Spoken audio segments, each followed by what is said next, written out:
La parole est à Madame Bérengère Poletti. Merci, Monsieur le Président. Mesdames et Messieurs les ministres, nous avons si souvent dit dans nos territoires notre satisfaction de voir des entreprises s'installer ou se développer et contribuer à la création d'emplois non délocalisables. Vous savez, ces entreprises dont nous avons besoin ici, en France, et dont le carnet de commandes ne peut se remplir que dans la proximité. Les entreprises du bâtiment et des travaux publics sont de celles-là. Mais quelle triste réalité se cache derrière cette branche professionnelle en si grande difficulté? D'abord, la triste réalité des travailleurs détachés. Certes, l'activité en tant que telle n'est pas délocalisable, mais des travailleurs étrangers, européens, viennent de plus en plus nombreux sur les chantiers. Ils n'ont pas les mêmes droits, pas les mêmes formations, pas les mêmes devoirs. Et pour eux, les cotisations sociales sont parfois très inférieures, car ce sont celles du pays d'origine qui s'appliquent. À cela s'ajoutent deux phénomènes qui précarisent encore plus ces entreprises, et notamment celles des travaux publics, qui dépendent à 70% de la commande publique. D'abord, la baisse des dotations drastiques des collectivités territoriales, qui de ce fait hésitent à engager des investissements. Ensuite, la réforme des collectivités territoriales, qui du coup suspendent les projets dans l'attente de leur définition claire de leurs compétences.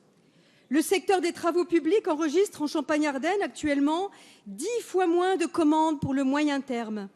Alors, mesdames et messieurs les ministres, ces entreprises expriment actuellement une grande angoisse. Leurs salariés ont manifesté et vous ont alerté. S'effondre sous nos yeux un secteur entier avec des milliers d'emplois et des apprentis. Les mesurettes que vous avez prises jusqu'à présent n'ont aucun effet.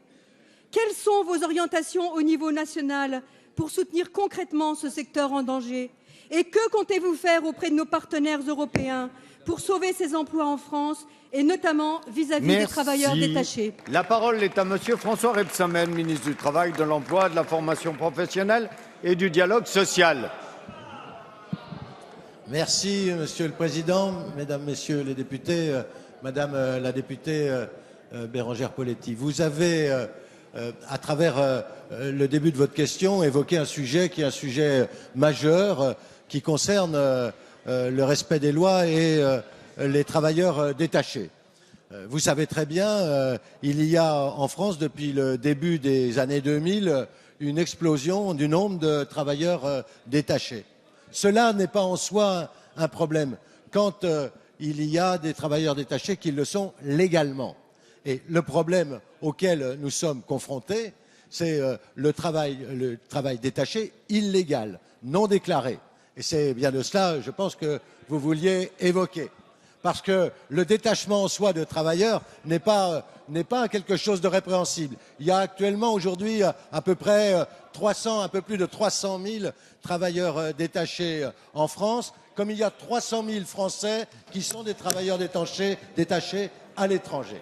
Et donc, nous avons pris avec le gouvernement, et j'aurai l'occasion de le dire tout à l'heure à une de vos collègues, un certain nombre de dispositions pour lutter contre le travail détaché illégal. À cette occasion, vous avez fait le lien avec les difficultés que je ne nie pas et que le gouvernement ne nie pas, auxquelles sont confrontés les secteurs, notamment des travaux publics.